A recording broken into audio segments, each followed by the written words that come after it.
Assalamualaikum warahmatullahi wabarakatuh. Selamat datang di channel YouTube Lab Sekolah, penyedia jasa web profile untuk sekolah-sekolah di Indonesia. Oke teman-teman, kali ini kami akan memberikan sebuah tutorial mengenai tool-tool dasar yang sering digunakan di dalam Adobe Photoshop. Nah, pertama ketika kita membuka software Adobe Photoshop, maka akan tampil seperti di sini, yaitu ada new dan open. Di mana new itu kita akan membuat sebuah dokumen kerja baru yang kita bisa isi sesuai dengan apa yang kita inginkan, dan open itu digunakan untuk membuka sebuah format gambar, bisa JPG, PNG dan lain-lain.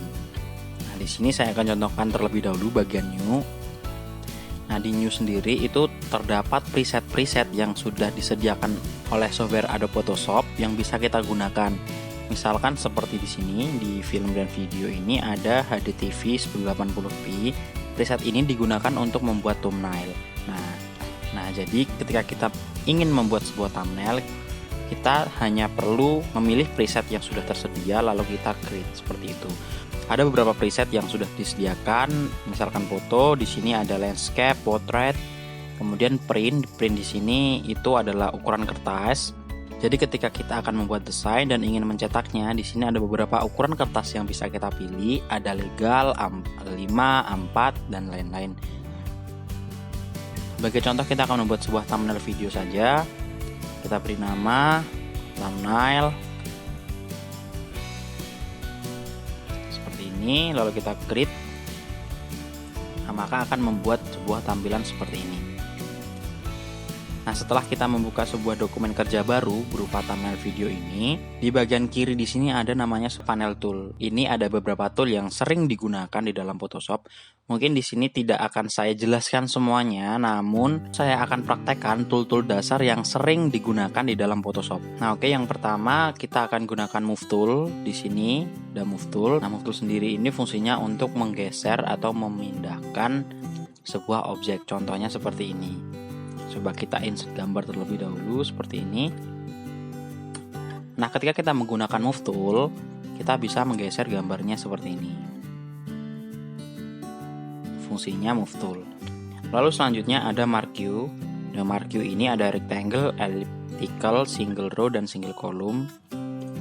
Intinya sama, yaitu membuat sebuah seleksi seperti ini.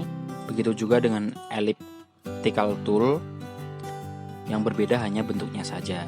Lalu selanjutnya ada lasso tool. Lasso tool ini digunakan untuk membuat sebuah seleksi namun sesuai dengan gerakan mouse kita seperti ini.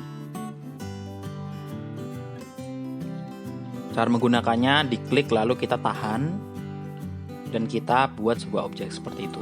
Nah, dia akan membuat sebuah seleksi seperti ini. Untuk polygonal tool sama, tapi dia berbentuk geometri atau garis lurus seperti ini. Selanjutnya magnetic lasso tool digunakan untuk seleksi, namun seleksinya agak berbeda dengan kedua tool tadi. Di sini magnetic lasso tool akan menseleksi dengan cara melekatkan seleksinya di tepian objek seperti ini. Nah, dia akan membuat seleksi berdasarkan tepian objeknya. Nah, lalu ada Quick Selection Tool. Quick Selection Tool ini sama, digunakan untuk membuat sebuah seleksi namun lebih praktis. Jadi ketika kita ingin membuat sebuah seleksi wajah, kita hanya perlu mengklik bagian wajahnya seperti ini. Nah, dia akan menseleksi wajahnya seperti ini. Misalkan kita tekan Ctrl J untuk menduplikat layar, dia akan menseleksinya seperti ini. Nah, ini adalah hasil seleksi dari Quick Selection Tool. Lalu Magic Wand Tool. Magic Wand Tool ini digunakan untuk menseleksi objek dengan warna yang sama. Misalkan kita ingin menseleksi background dengan satu warna, kita bisa menggunakan Magic Wand Tool. Nah, misalkan kita seleksi warna biru, nah di sini dia akan menseleksi warna yang sama. Seperti itu. Lalu selanjutnya ada Eyedropper Tool. Eyedropper Tool ini digunakan untuk mengambil sampel warna. Nah, misalkan kita kita klik di bagian ini, dia akan menseleksi warna yang sama seperti kita klik. Nah, dia akan berubah warnanya seperti itu.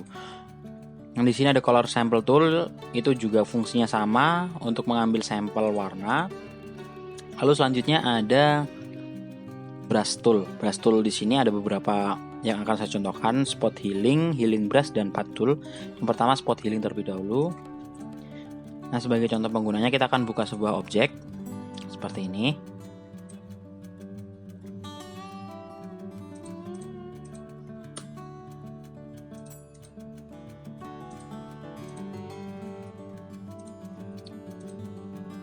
Kita ulang lagi.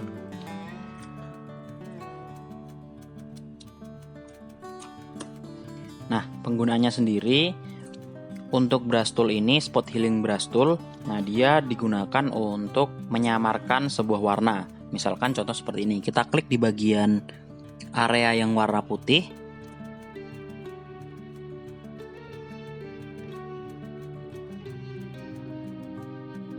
Nah, lalu kita akan menghilangkan jerawat ini. Misalkan contohnya seperti itu ya.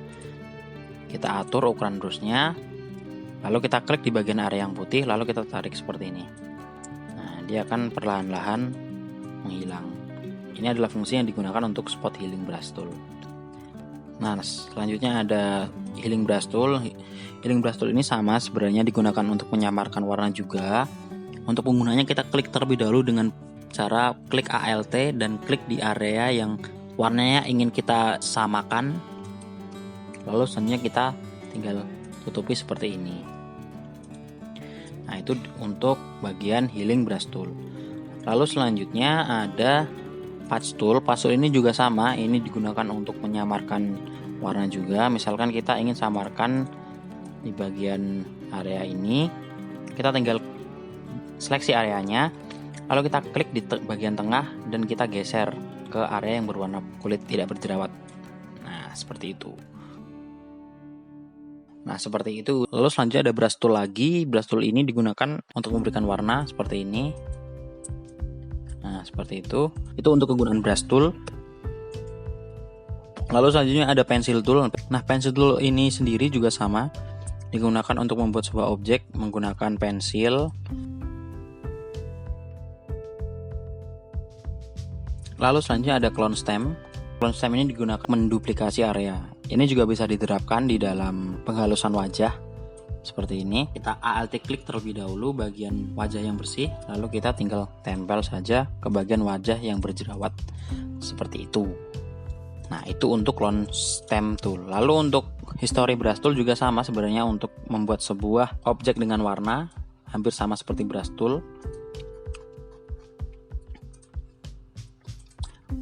Lalu untuk art history brush tool ini dia mempunyai motif.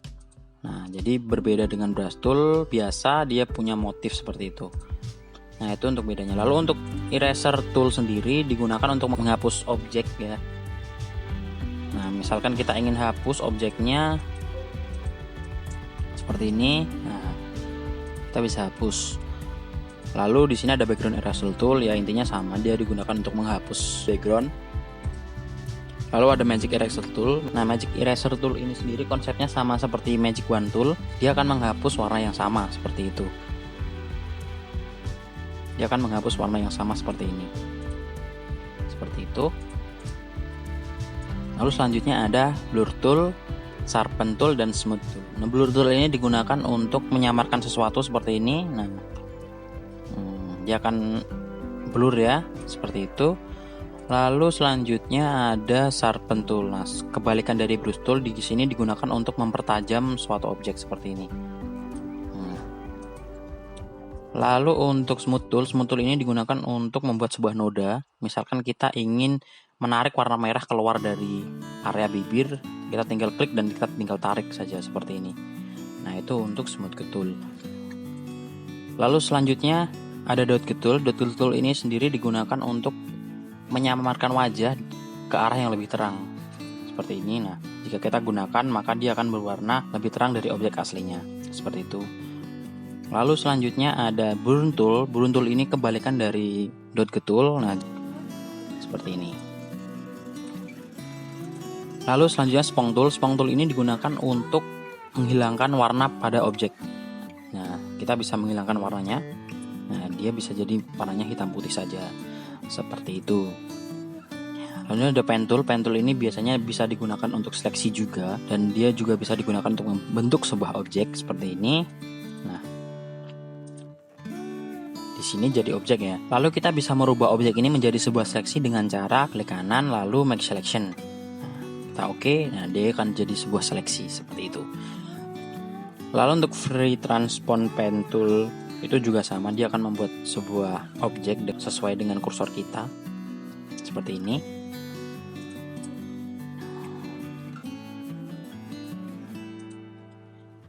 Lalu berikutnya ada teks. Nah, di sini kita bisa menambahkan tag horizontal atau tag vertikal. Nah, untuk horizontal tab tool ini kita akan menulis secara horizontal. Jika vertikal dia akan menulis secara vertikal. Seperti ini. Kita perbesar biar terlihat. Nah, seperti ini. Selanjutnya ada hand tool. Hand tool ini digunakan misalkan kita membesar objek, membesar gambar. Nah, hand tool ini kita digunakan untuk menggeser-geser area objeknya. Lalu ada rotate view tool, digunakan untuk merotasi gambar seperti ini. Nah, lalu berikutnya ada zoom. Nah, zoom ini kita bisa gunakan zoom in maupun zoom out. Kita bisa zoom out. Nah, seperti itu.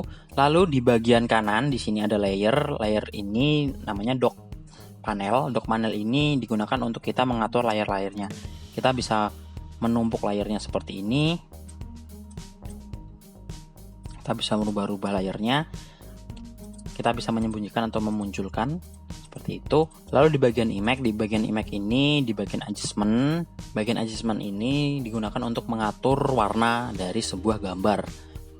Ada brightness, contrast, level, curve exposure, vibrance, saturation, color balance, dan lain-lain. Nah, setiap adjustment ini berbeda-beda. Misalnya kita gunakan color balance. Color balance di sini juga kita bisa merubah warnanya. Nah, seperti itu. Lalu untuk hue saturation juga untuk merubah warna ya. Intinya di bagian image dan adjustment ini digunakan untuk merubah warna dari sebuah gambar. Misalkan kita ingin membuat wajah objek jadi lebih terang, kita bisa gunakan adjustment, color balance bisa.